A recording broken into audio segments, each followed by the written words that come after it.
Shout out to Brandon on YouTube. He says that he's up this early, but he's going to bed right now, and he'll catch up later as to everything that goes on. I appreciate that. Listen, it is early. Of course, every weekday morning, we are live and local from 6 to 9, Springfield's Morning News. And we got a lot to cover. Everything from that spy balloon up in the sky to your Second Amendment rights in Illinois courts and beyond. So we'll get right to it. Again, here with Springfield's Morning News. I'm Greg Bishop. You can always chime in live and local at 217-629-7970 whenever we are live. And that, again, is from 6 to 9. So 217-629-7970. Or you can email me, bishoponair@gmail.com. I got people messaging me on Facebook. Just search out Bishop on Air. Or you can also find me on Twitter as well, Bishop on Air. Pretty easy to get a hold of. And there's even more contact info elsewhere online if you search out Bishop on Air. You know, I might answer the phone, I might not. I don't know. But I will answer the calls if you call in live and local right now. Again, 217-629-7970. It is Friday. We've got tons to get to. And sometimes I don't even know where to start, especially when you've got a story like a spy balloon up in the skies over the United States. This is just an absolutely mind-blowing story. And what's most fascinating about this is that there apparently is no effort by the Pentagon to shoot this down. You've even had ABC News reporting this morning that China's asking for level heads. What in the world's going on here? We'll try to get to the bottom of that at some point this morning. But I wanted to, go ahead and get into some of the latest about the Second Amendment in the state of Illinois, as we've got a ban on certain types of weapons now that's been in place since January 10th. And there's been some interesting reporting nationally about temporary restraining orders in Illinois being for the whole states. That is not my understanding of what's happened here. We've had now a second temporary restraining order in a state-level lawsuit that was brought by attorney Thomas DeVore in White County. That's only good for 1,690 plaintiffs. Among those plaintiffs, former state senator Darren Bailey, state representatives Adam Niemerg, and Blaine Wilhauer. And we'll actually talk with Blaine Wilhauer coming up in the 7 o'clock hour. So the White County judge, T. Scott Webb, in his ruling, he upheld essentially what the Fifth Circuit Court had to say about the Second Amendment in Illinois. And this, of course, after the law was passed January 10th to ban certain types of semi-automatic weapons and magazines. And we had a temporary restraining order issued by Effingham County 10 days after the law was enacted on January 20th. They had the Effingham County Court issue that TRO. Now, they had 4 different issues that they attacked. One was the 3 readings rule. One was the single subject rule. Another one was due process of having a full airing of and a full debate about banning certain types of weapons. The courts really didn't go with those arguments. Instead, they stuck with, at the state level courts, the issue of equal protections under the law, saying that essentially you can't carve out certain individuals over others when it comes to fundamental rights. It has to have strict scrutiny applied. It sounds kind of legalese here, but it essentially means you have to have a really good excuse to be able to strip whole groups of people of their fundamental rights, which the Second Amendment is a fundamental right in the Constitution with the Bill of Rights, next to the free press, next to the free assembly, next to no establishment of religion, so you've got all of these arguments that have been brought up in court, but in the state level court, it's about the issue of equal protection. Now, the federal lawsuits, they're going into all kinds of other things. All right, you've got multiple federal lawsuits that are challenging the state's gun ban in the Southern District from the State Rifle Association, a separate one from Federal Firearms Licensees of Illinois, separate one from the National Shooting Sports Foundation, a Crawford County case that was brought in state level court that's been brought into federal court wraps in the Fifth Amendment argument that you have a right to remain silent and you shouldn't be compelled with threat of sanctions, criminal sanctions, to report to Illinois State Police that you are in possession of weapons that the state has deemed illegal or banned. So you have a right to remain silent. That's the Fifth Amendment right. So there's an argument in court about that. So you've got a slew of different arguments against the weapons ban in Illinois making its way through the courts, and now a second temporary restraining order that's been issued. So this obviously is a pretty significant development after the appellate court upheld the Effingham County TRO on the equal protections issue.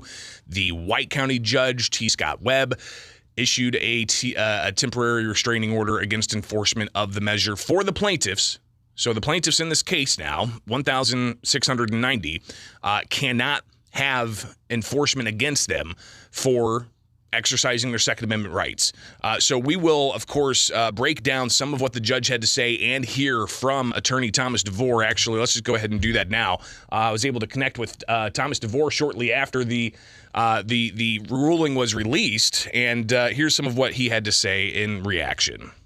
The judge in White County granted the restraining order against the governor and the attorney general and the rest of them and anybody that works for them from enforcing this law against my 1,690 clients, which is, again, over 60-something FFLs. So the judge did a really good job of that. He absolutely agrees with the appellate court that the Supreme Court of Illinois needs to address this three readings rule violation, which is a blatant violation in this passage of this bill. And again, which has been going on for decades, we all know, but the lower courts are now telling the Supreme Court to deal with it. And also from the equal protection perspective, this judge laid out some of his reasoning that followed pretty close to the appellate court. But this judge made it very clear that the equal protection clause of the Illinois Constitution has been violated, and that that's not something he believes that the General Assembly or the governor, or any of them, will ever overcome. And so I was pleased to see his ruling and understand it. So again, Thomas DeVore, the attorney who brought the Effingham County case, secured a TRO for 866 plaintiffs, that TRO being upheld by the Fifth Circuit Court of Appeals. And then he has a separate case in White County where a TRO has been issued there. The Illinois Attorney General's office did get back with me yesterday, and they said that they are going to be seeking expedited review by the Illinois Supreme Court in the Effingham County case, but they're still reviewing it, and they're seeking their options. But the Attorney General's office said the Protect Illinois Communities Act is an important tool, they say, in fighting to protect Illinoisans from gun violence. They also said that over the last few years, their office has become accustomed to facing a barrage of challenges to newly enacted state statutes and executive orders.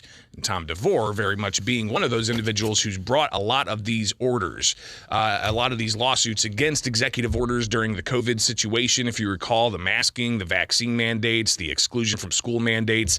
He had all of those TROs that were stacking up in that case as well before the governor ultimately lifted all of those COVID mandates. And then the cases became moot.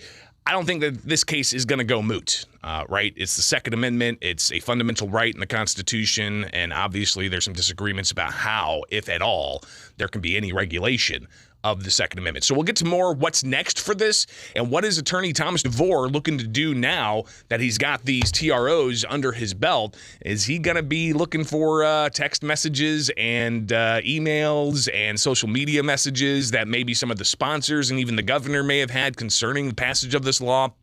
We'll get to that next. Here with Springfield's Morning News, and of course, you can call in live and local at 217-629-7970. We'll do what we can to get your thoughts throughout the morning, but we've got so much to get to here on WM. Getting out the latest in the ongoing litigation of trying to secure Second Amendment rights in the state of Illinois, with attorney Thomas DeVore reacting yesterday to the latest temporary restraining order he secured in White County. He's also compiling a third lawsuit, and he actually on his YouTube channel was reporting that out, talking about this case and a future third lawsuit. And really, you know, after the Effingham County case went to the appellate court and the appellate court upheld the temporary restraining order, that seemed to really, in a way, inform how cases are going to be moving forward against the law in state court. And that's not to say anything about the federal courts, because we still have a pending temporary restraining order in the Naperville case, at least. And then any kind of movement in 4 other cases that could be lumped together. But I wanted to go over just a little bit here of what some of the White County judge had to say. And you can see this, of course, in the lawsuit. Talks about how he goes into saying that defendants for the proposition that equal protection claims must be brought as attacks on specific constitutional amendment violations are readily distinguishable. He goes on to say that the defendants they posit a variety of things, and they also assert that the right to bear arms is not a fundamental right under the Illinois Constitution. As such, the judge wrote, should apply the rationale basis standard of review. However, the Illinois Supreme Court recently pronounced that the right to bear arms was a fundamental right under the Second Amendment of the U.S. Constitution. So you've got that as well, and some of the issues they're raising, the judge is raising about the separation, or not the separation, but the Equal Protections Clause.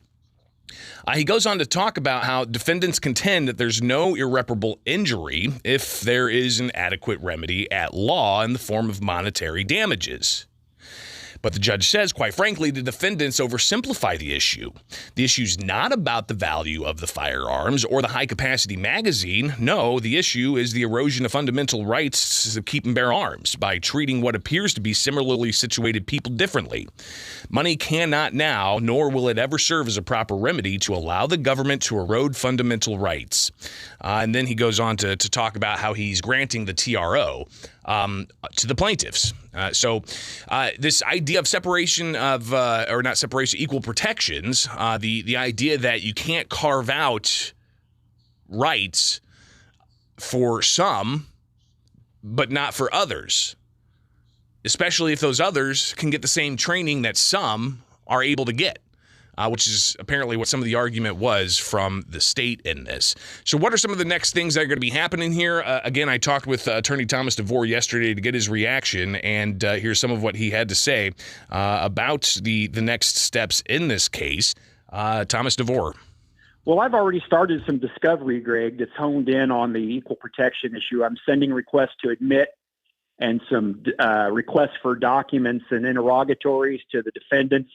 And we're going to nail down this complete arbitrary exemptions that they've created in this statute. And we're really going to pin them down on how that was done with really no support whatsoever in science, as the governor likes to talk about, or in studies, et cetera, showing that those categories that they've carved out are appropriate under any set of facts. And then we'll get to a final ruling, and we'll go to the Supreme Court, and we'll let them tell us what they think. But I think it would be, I would be in error, let's say, for any of these cases to get rushed too quickly to the Supreme Court until we've had a chance to really develop the record and show the complete lack of any information that the government has to support these exemptions out of this. So that's what we're going to work on. So some of the things he's looking for, he lays out in detail when I chatted with him yesterday, and you can see on the docket of the White County case, just subpoena after subpoena after subpoena after subpoena. What exactly is he looking for? Well, I'm issuing about 40 subpoenas, actually.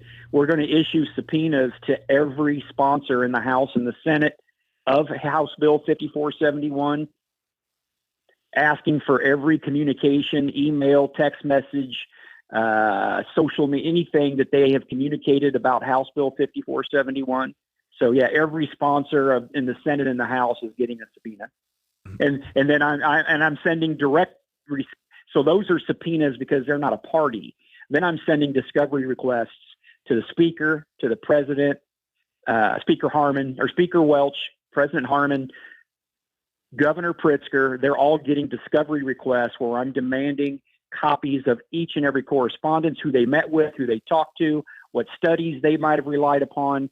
Again, we're going to develop this record, Greg, and we're going to show that this was all a complete, it's all hollow. There was nothing done here. The governor gets on TV and tells the people of this state that this law is a result of hundreds and hundreds of hours of collaborative effort and I'm going to prove to him that he's lying. So again, Thomas DeVore laying out some of the next steps here, and this is just for the White County case, but essentially what he's doing, he says, can all work together in tandem with the other state-level cases that are challenging the state gun ban on a variety of counts. It'll work in tandem, but here's the thing in cases, Greg. You can only start propounding discovery in a case after all of the parties have appeared.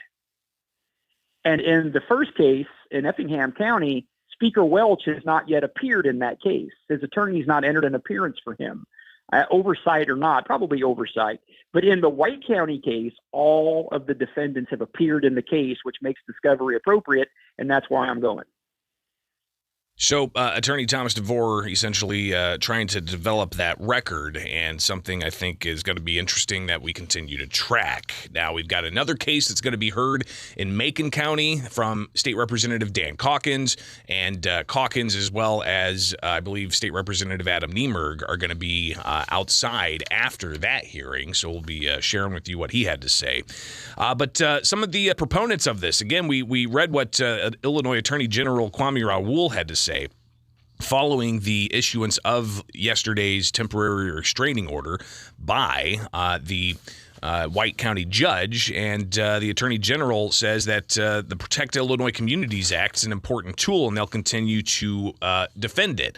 They say that they're going to seek the Illinois Supreme Court's review of challenges to the act, and we will ask the court to expedite that schedule. But other proponents of this, State Representative Bob Morgan, he was one of the lead sponsors here. He put out an email for fundraising, and he said that the NRA and their enablers have officially launched a barrage of attacks on the Protect Illinois Communities Act, attempting to tie up the assault weapons ban, he says, in legal battles and keep deadly weapons in our communities. And he's asking for $25, $50, $100 donations. Goes on to say that while he's confident the Protect Illinois Communities Act will withstand legal challenges, Morgan says, we unfortunately have a long road ahead of us. They're hoping that we'll be worn down and we'll give up, but we will never back down when it comes to reducing gun violence, Morgan said. Now, Niemerg, when we talked with him yesterday, he said that the criminals on the streets are still going to get access to these firearms. The law, he says, simply encroaches on Second Amendment rights of law-abiding citizens, and that's why they're challenging it in court. All right, so a lot more to come on all of that. Of course, we'll keep you posted here. I'm Greg Bishop. It is Springfield's Morning News. You could also follow me on Bishop on Air, Twitter, Facebook, YouTube. Email me, bishoponair@gmail.com. I need to find more. You can connect with me, my website, bishoponair.com. All right, much more coming up here on WS.